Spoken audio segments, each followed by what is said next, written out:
네, 평안하셨습니까? 2026년 새해가 밝았습니다. 하나님께서 주신 새해에 하나님의 은혜와 영광이 충만하시기 바라겠습니다. 이제 다 같이 묵상기도 드리심으로 신년 주일 예배를 하나님께 드리겠습니다. 기도합니다.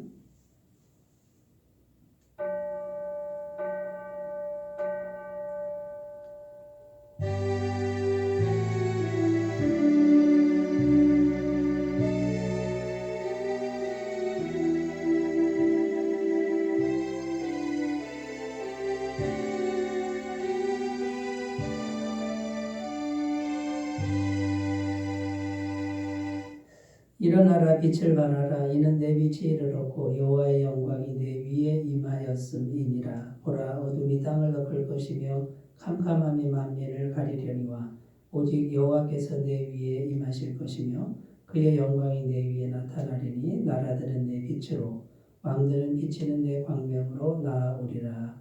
아멘. 어두운 세상에 빛으로 오신 주님, 신년주일 아침에 구원받은 자녀들이 성전에 나와 예배를 드립니다. 오늘 드리는 예배를 통하여 홀로 영광을 받으시며 예배하는 우리 마음에 희망과 용기를 더하여 주옵소서. 저희들의 어두운 심령에 생명의 빛을 비춰주시고 사망의 골짜기와 같이 음침한 인생길에 진리의 빛을 비추어 주옵소서. 2026년 또 한 해를 살아갈 때에 생명의 빛이신 주님과 항상 동행하게 하시고 세상에서 빛과 소금으로 살아가도록 인도하여 주시옵소서. 우리 주 예수님의 이름으로 기원하옵나이다. 아멘. 다 같이 찬송가 10장을 함께 부르겠습니다.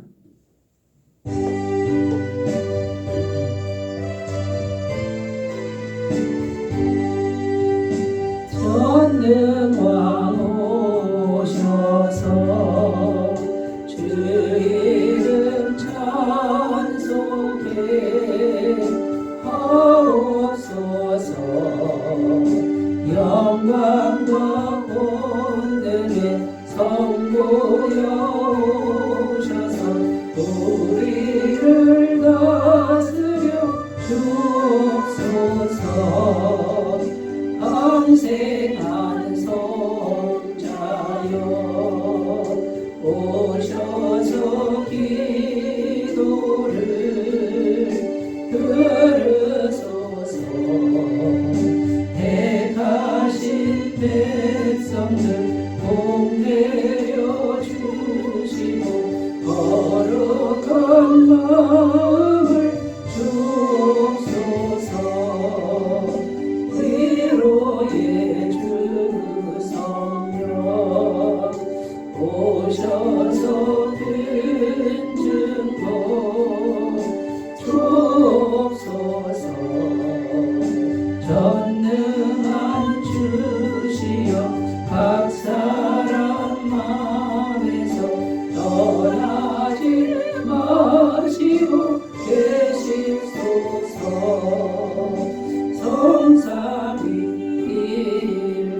성삼위일체께 한없는 찬송을 드립니다. 존귀한 주님을 영광 중배우고 영원히 모시게 하옵소서.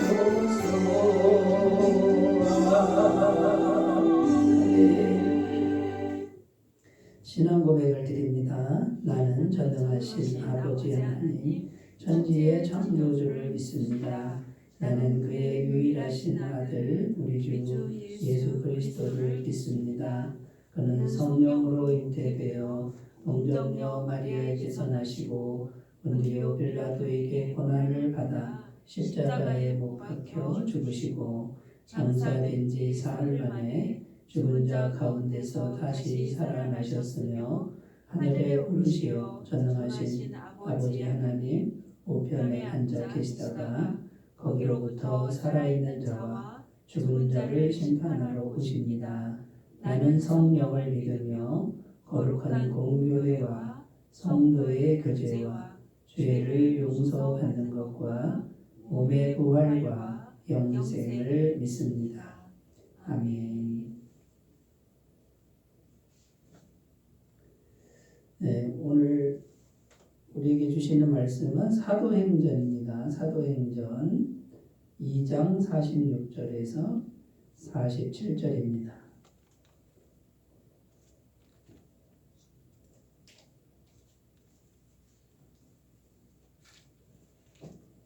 사도행전 2장 46절에서 47절입니다.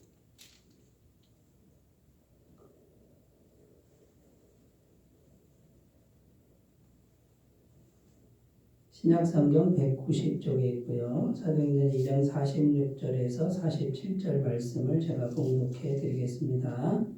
날마다 마음을 같이하여 성전에 모이기를 힘쓰고 집에서 떡을 떼며 기쁨과 순전한 마음으로 음식을 먹고 하나님을 찬미하며 또 온 백성에게 칭송을 하되니 주께서 구원받는 사람을 날마다 더하게 하시니라.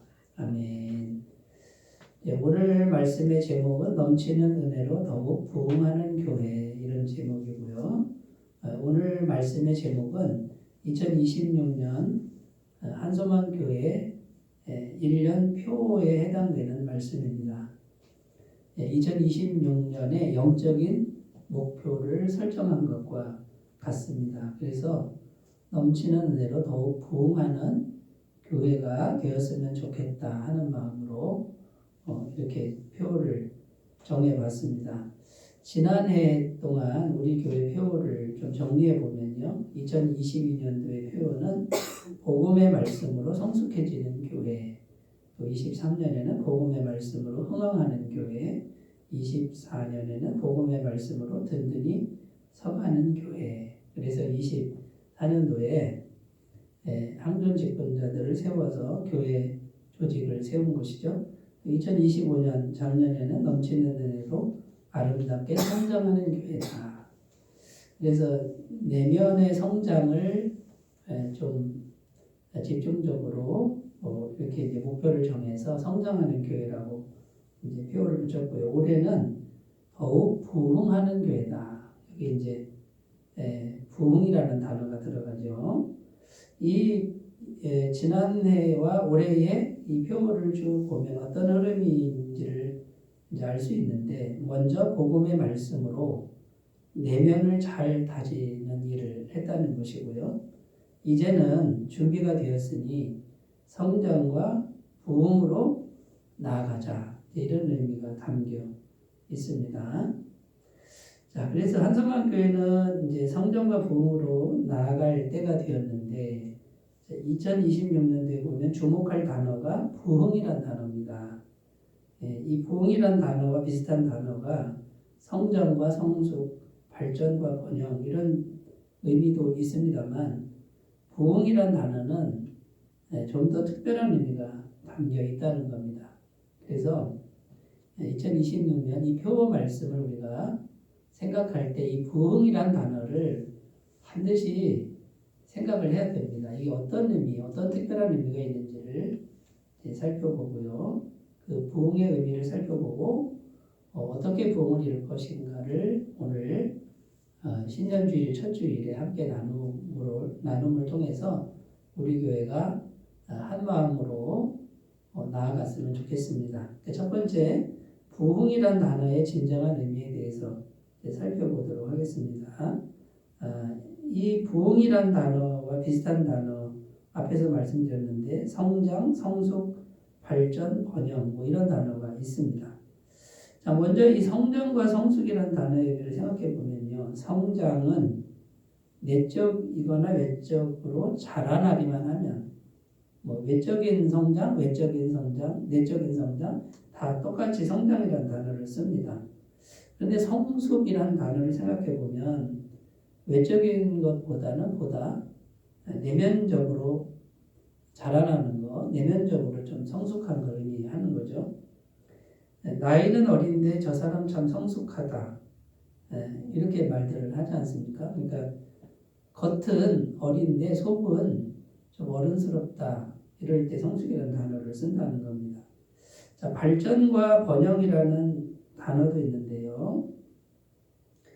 이 발전과 번영은 과정보다는 결과론적인 단어로 생각하는 게 맞습니다.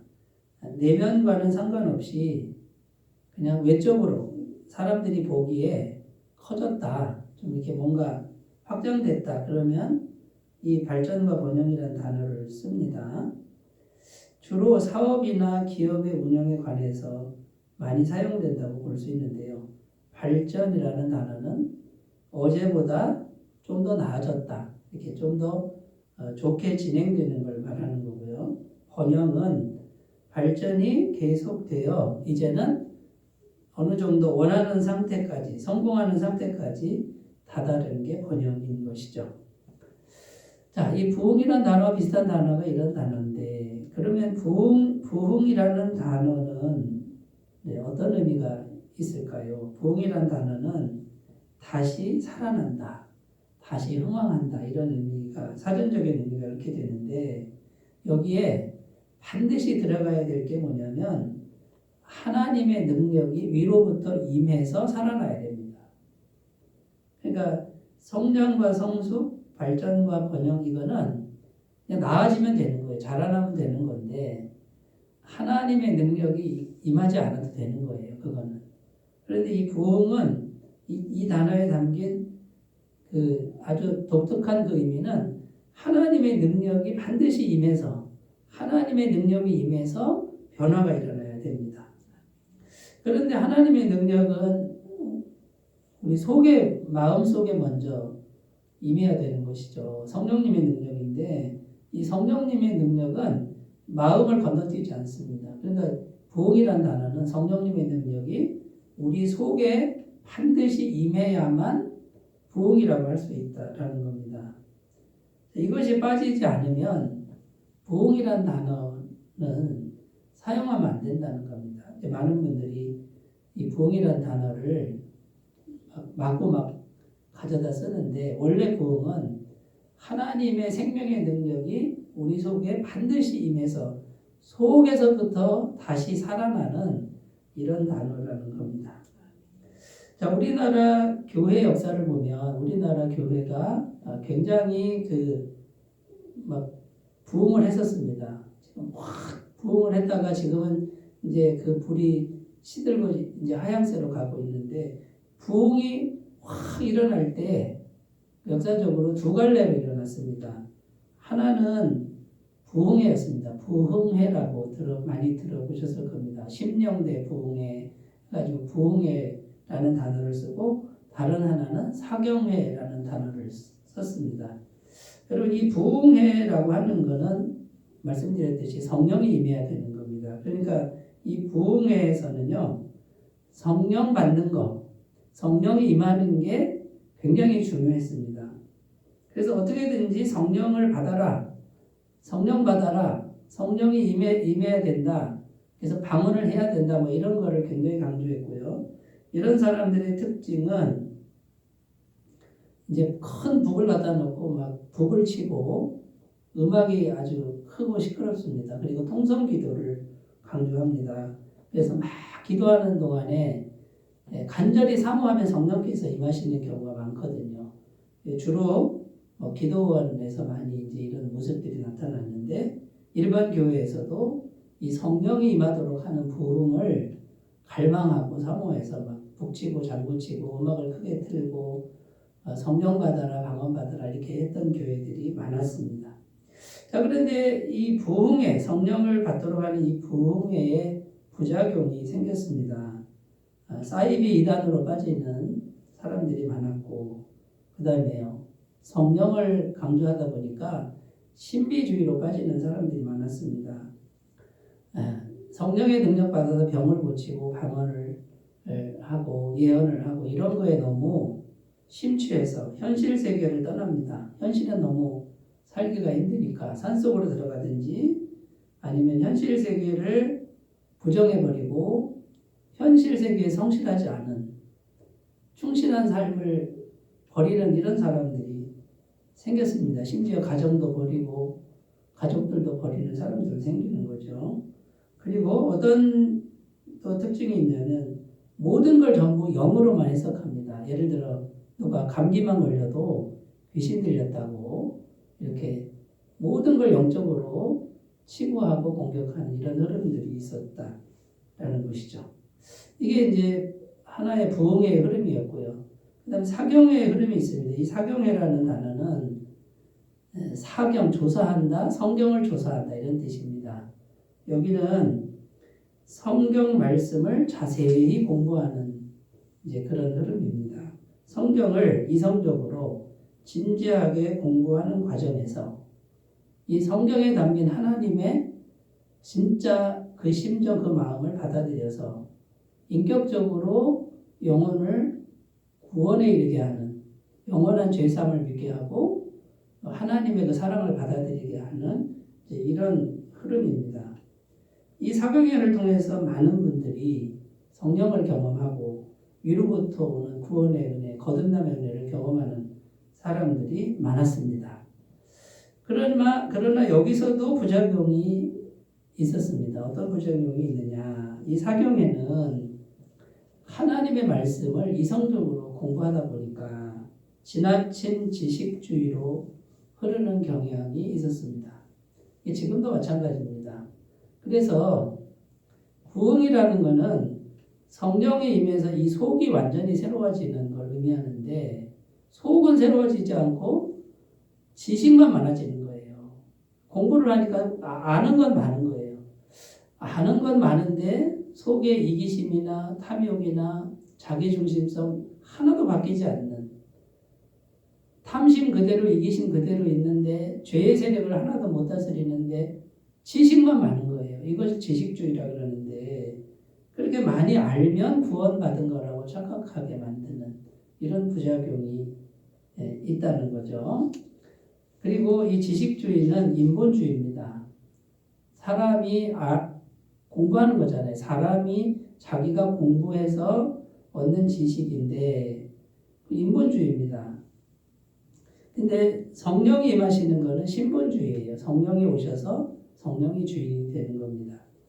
그래서 이 지나친 사경회에서 나타난 이단이 뭐냐면 영지주의 이단인데 이 영지주의는 이런 겁니다. 영적 지식만 있으면 된다. 이런 주의가 영지주의인데 구원에 관한 지식만 알면 구원이다.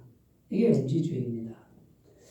초대교회 사도행전 나오는 초대교회를 굉장히 괴롭혔던 이단 중에 가장 강력한 이단이 영지주의였습니다.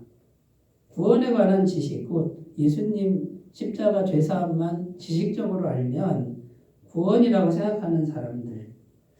그런데 이 사람들은 영원한 죄사함과 구원을 믿습니다. 지식적으로 믿긴 믿는데 삶이 바뀌지 않는다는 게 문제입니다. 매일 죄를 짓고 살면서도 죄책감이 없는 거예요.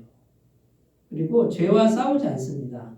그냥 죄를 지으면서도 괜찮다고 생각하는 겁니다. 영원한 죄사함을 내가 알고 있으니, 지식으로 알고 있으니 문제가 없다는 식으로 생각하고 매일매일 죄를 짓는 삶을 살면서도 전혀 양심에 거리낌이 없는 잘못된 거죠. 이게 영지주의자들입니다. 자, 여러분, 부흥에도 장단점이 있고 사경에도 장단점이 틀림없이 있습니다. 그러면 바람직한 부흥의 모습은 어떤 모습이냐? 이 두 가지가 적절하게 섞여야 됩니다. 말씀, 지식적 말씀과 성령의 임재가 균형 있게 함께 공존해야 이게 바로 바람직한 부흥의 모습이다라는 겁니다. 현실이 힘들다고 떠나서 산으로 들어가거나 피안의 세계로 들어가는 그런 삶은 안 된다는 거고요. 그 다음에요. 성령을 강조하면서 신비주의로 빠지고 성령의 은사만 자꾸만 하려고 하는 분들도 잘못입니다. 그리고 너무 지식주의로 빠져서 내가 많이 알고 있으니 많이 아는 것이 곧 구원이고 많이 아는 것이 신앙 성숙이라고 생각하는 이것도 잘못인 거죠. 그러니까 굉장히 이성적이면서도 굉장히 우리가 이성적으로 공부를 하면서도 마음 중심에 성령님과 계속 살아계신 분과 계속 대화하는 거, 그 성령님께 순종하는 이 마음을 동시에 가꾸어야 진정한 부흥이 된다라는 것입니다. 그래서 제가 늘 강조하는 말씀 빌립보서 4장 6절에서 7절 말씀 보면 아무것도 염려하지 말고 다만 모든 일에 기도와 간구로 너희 구할 것을 감사함으로 하나님께 아뢰라. 그리하면 모든 지각에 뛰어난 하나님의 평강이 그리스도 예수 안에서 너희 마음과 생각을 지키시리라. 여기도 보면 기도와 간구를 강조하고 있습니다. 구원받은 지식은 이미 다 알고 있습니다. 예수님 믿어서 죄사함 받고 그 다음에 율법으로부터 자유해졌고 천국과 영생을 얻은 거 다 알고 있습니다. 지식으로. 그런데 뭘 강조합니까? 바울이 끊임없이 모든 순간에 마음으로 성령님과 교통하라. 영이신 분과 기도하면서 그분에게 마음 중심을 순종하는 이 훈련을 하지 않는다 그러면 그거는 참된 부흥이 아니다라고 말씀을 하고 있는 겁니다. 자, 여러분, 우리 교회가 2026년에 추구해야 될 게 뭐냐? 우리 구원의 복음에 대해서 다시 새롭게 우리가 정립할 필요가 있고요. 그 다음에 우리 자신의 신앙이 과연 지식주의에만 머무르는 건 아닌지, 아니면 신비주의에만 머물러 있는 건 아닌지, 한쪽으로 치우치는 게 아니라 굉장히 정결한 이성으로 복음의 진리를 알고 그 다음에 마음 중심으로 성령의 임재를 갖고는 이 신앙으로 잘 무장한다 그러면 우리 교회는 부흥하는 교회가 될 줄로 믿습니다. 진정한 부흥이 일어났을 때 어떤 일들이 일어나는지가 이제 사도행전 우리 오늘 본문 말씀 앞부분에 나오는데 부흥의 결과를 찾아보면요. 첫 번째는 성령님의 능력을 강력하게 경험하게 된다라는 겁니다. 사도행전 2장 43절 사람마다 두려워하는데 사도들로 말미암아 기사와 표적이 많이 나타나니 여기 기사와 표적이라고 했는데 병고침이나 축사, 귀신을 쫓아내는 이런 것을 이제 의미합니다. 그러나 성령의 능력은 꼭 그런 것만 나타나는 게 아니라 쉽게 말해서 우리들 삶 속에서 우리가 기도를 하면 성령님이 그 기도에 현실적으로 응답하는 일들, 성령님의 살아계심을 우리에게 실제로 경험하도록 보여주시는 일들이 일어나게 된다는 거예요. 여러분, 이 참된 부흥의 결과는 성령님과 소통하는 이 성령님과 교제하는 이 과정을 통해서 전능하신 성령님의 역사가 내 삶 가운데 경험되는 것이다 그 말이에요. 그러니까 이런 것들이 있을 때 진정한 부흥이다라고 말할 수 있습니다. 두 번째는 참된 부흥의 결과는 사랑의 실천이 실제로 이루어진다는 겁니다. 사도행전 2장 45절 또 재산과 소유를 팔아 각 사람의 필요를 따라 나눠주며 자기 소유를 다 팔아서 가난한 사람에게 나눠주는 이런 일이 생긴다는 거예요. 누가 시켜서 되는 게 아닙니다. 이거는 속에 성령의 능력이 임하니까 이 사랑하는 마음이 막 이렇게 막 충만해져서 나도 모르게 하게 된다는 거예요. 여러분, 이 내 것을 나눠준다라고 하는 것이 이것이 쉬운 일이 아닙니다. 절대로. 반드시 성령이 오셔야만 되는 부분이라는 거예요. 우리 인간 본성은 얼마나 인색한지 모릅니다. 얼마나 욕심이 많은지 모릅니다. 그 이기심과 욕심과 자기를 생각하는 그 마음을 누를 수 있는 힘은 성령의 능력밖에 없습니다. 여러분, 진정한 부흥을 맛보시고 그 다음에 진정한 사랑을 실천하는 그런 삶이 되셨으면 좋겠습니다. 우리나라 1907년을 평양 대부흥 운동의 그 해로 보고 있는 거죠. 평양에서 부흥회가 열렸습니다. 그때 부흥회는 사경회하고 부흥회가 아주 잘 믹스된, 그러니까 말씀을 하나하나 공부하는데 거기에 성령이 임하신 거예요.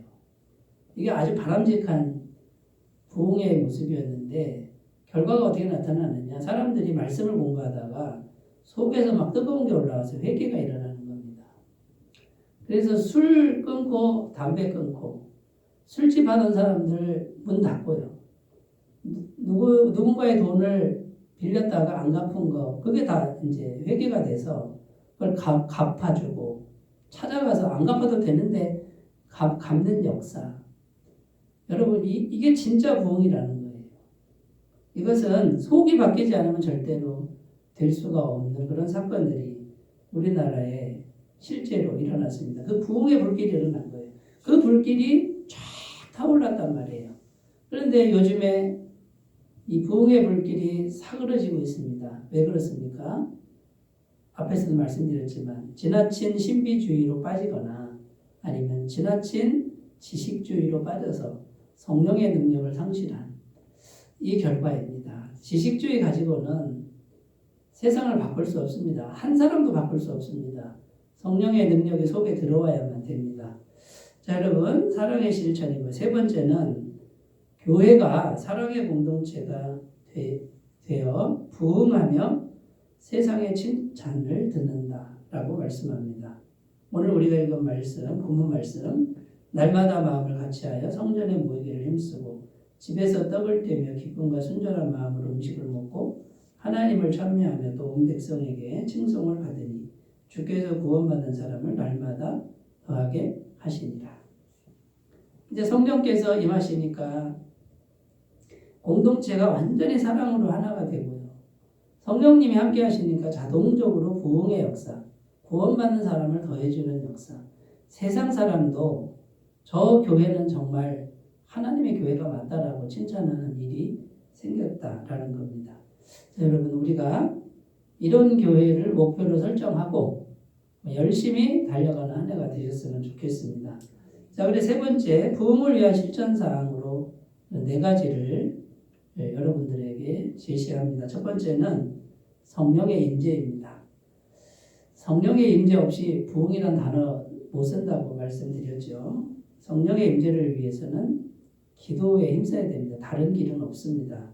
사도행전 2장 42절 그들이 사도의 가르침을 받아 서로 교제하고 떡을 떼며 오로지 기도하기를 힘쓰니라. 이 초대교회 사람들은 계속 기도에 힘썼습니다. 우리 교회도 이제 중보기도를 시작했는데요. 중보기도 바쁘시더라도 그 기도 시간에는 꼭 10분, 15분 우리가 꼭 기도하는 그 시간 애써서 기도해 주신다 그러면 우리 교회도 성령의 임재가 충만한 교회가 될 줄로 믿습니다. 두 번째는 겸손과 사랑입니다. 자, 여러분, 성령의 임재가 우리 마음에 오려면 우리 마음이 겸손해야 됩니다. 다른 길이 없습니다. 내가 높아져 있으면 교만이 되어 있으면 성령이 역사하지 않습니다. 마음을 항상 낮추는 훈련을 통해서 사랑은 아가페인데요. 이 아가페를 자꾸 받아들이는 겁니다. 겸손한 마음으로 아가페 사랑을 계속 채우는 이것이 두 번째 우리가 해야 될 일입니다. 로마서 5장 5절 소망이 우리를 부끄럽게 하지 아니함은 우리에게 주신 성령으로 말미암아 하나님의 사랑이 우리 마음에 부은 됨이니 성령이 오시면 사랑이 부어진다 이렇게 되어 있습니다. 아가페가 부어진다 이렇게 되어 있습니다. 그러니까 성령이 오시도록 기도하고 그 다음에 마음을 항상 순종하는 마음, 겸손히 낮추는 마음으로 성령님을 모시면 아가페 사랑이 충만하게 되고 사랑의 실천이 이루어질 줄로 믿습니다. 세 번째, 가족의 구원입니다. 여러분, 가족은 절대로 포기해서는 안 됩니다. 사도 바울은 자기 동족을 위해서 자기가 하나님에게서 끊어져도 자기는 좋겠다라는 이런 마음을 가지고 동족들을 위해서 눈물로 기도한 것을 볼 수 있습니다. 여러분, 가족이 가까우니까 상처를 많이 줄 수 있습니다. 가족이 제일 말을 안 듣죠. 섭섭하게 하지만 우리는 가족을 섬기고 가족을 위해 기도하는 사람들이 되었으면 좋겠습니다. 사무엘상 12장 23절 나는 너희를 위하여 기도하기를 쉬는 죄를 여호와 앞에 결단코 범하지 아니하고 선하고 의로운 길을 너에게 가르칠 것인즉. 사무엘 선지자가 한 말인데 기도를 쉬는 건 죄라 하나님 앞에 죄가 된다 이렇게 말씀합니다. 여러분, 하나님께 맡기고 우리가 기도는 해야 됩니다. 기도하는 것이 죄를 면하는 길이다. 그래서 매일 가족의 이름을 주님 앞에 올려드리면서 기도하는 한 해가 되셨으면 좋겠습니다. 마지막은 믿음의 기도인데요. 이 믿음의 기도는 구원받는 믿음을 말하는 게 아닙니다. 이미 구원받은 사람들이 성령의 임재를 이룬 다음에 해야 될 일은 믿음을 품고 기도하는 겁니다. 여러분, 성령 없이 자기 혼자 꿈꾸는 것은 인본주의입니다. 그러나 성령님을 모셔놓고 성령님 안에서 자신의 꿈 이야기를 하는 거예요. 성령님 안에서 그것이 아름답게 이루어집니다. 그래서 이 세상에서 성취하는 믿음, 세상을 정복하는 그런 믿음으로 그걸 가지고 기도하자라는 것이죠. 마태복음 8장 13절 예수께서 백부장에게 이르시되 가라 내 믿음대로 될지어다 하시니 그 즉시 하인이 나으니라. 여러분, 세상에 많은 사람들이 죽을 병 걸렸는데 주님께 나오는 사람에게 주님은 내 믿음대로 될지어다 이렇게 말씀하셨다라는 거예요. 여러분, 주님께 나오지 않으면 그대로였습니다. 그러나 주님께 나와서 구체적 믿음으로 구한 사람은 주님의 능력을 힘입었다라는 것이죠. 자, 그러므로 혼자 꿈꾸는 인본주의를 버리고 성령의 임재를 모셔놓고 성령님께 믿음으로 자기의 꿈 이야기를 계속 올려드린다 그러면 성령님이 내 믿음대로 될지어다라고 말씀하시고 그대로 이루어 주실 줄로 믿습니다. 자, 여러분, 2026년도에 넘치는 은혜로 더욱 부흥하는 교회, 넘치는 은혜로 더욱 부흥하는 우리들 모두가 되시기 바라겠습니다. 아멘. 기도합니다. 하나님 아버지, 부흥의 진정한 의미를 우리가 잘 깨닫고 진짜 부흥을 이루어서 하나님께 기쁨이 되는 우리 모두가 되게 해주옵소서. 예수님의 이름으로 기도드립니다. 아멘. 찬송가 550장 부르겠습니다.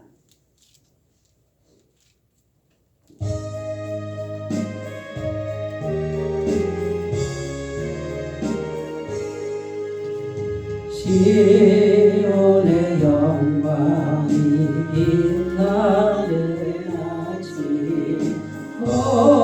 어둡더니 땅이 갈라오네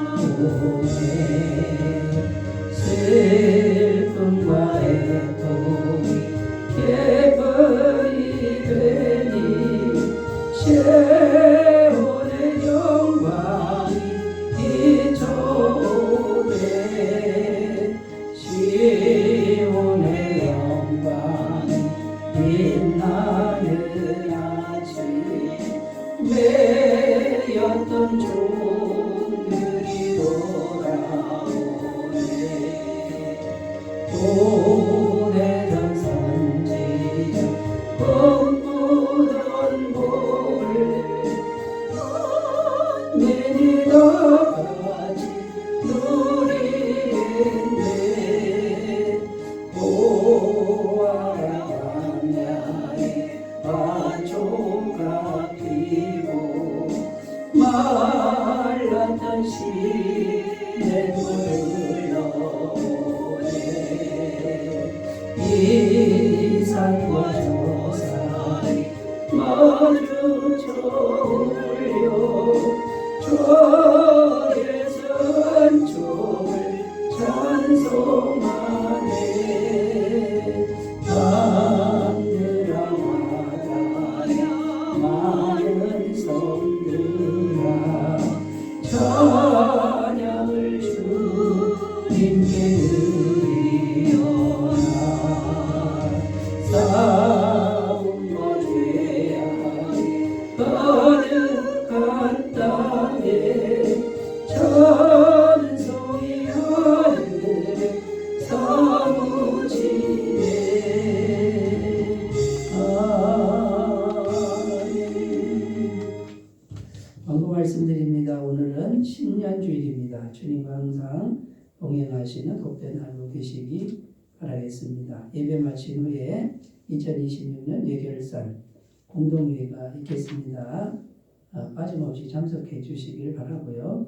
2026년 청주기 명단 이렇게 발표되어 있는데요. 혹시라도 빠진 이름이 있으면 말씀해 주시면 수정해 드리도록 하겠습니다. 한 해 동안 주님과 동행하시는 복된 날들 되시기 바라겠습니다. 이제 주께서 내길 예비하시네 찬양하고 축도로 예배를 마치겠습니다. 1813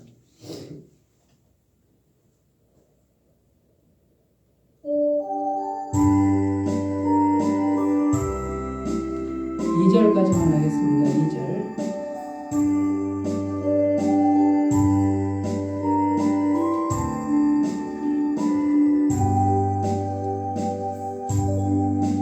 주께서 내길 예비하시네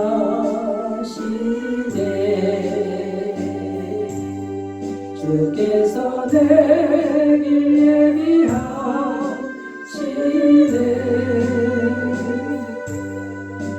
이제 하루하루를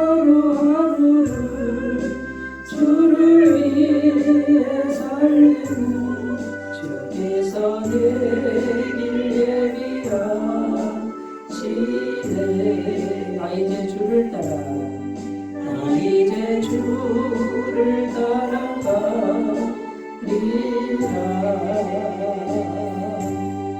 나 이제 주를 따라가리라 세상 죄길 버리고 세상 죄길 버리고 생명길을 찾았네 나 이제 주를 따라가려네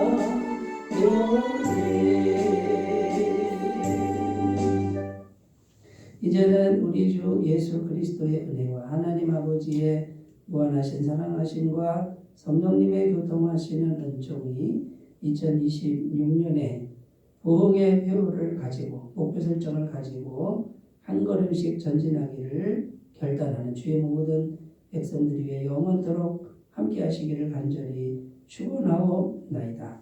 아멘.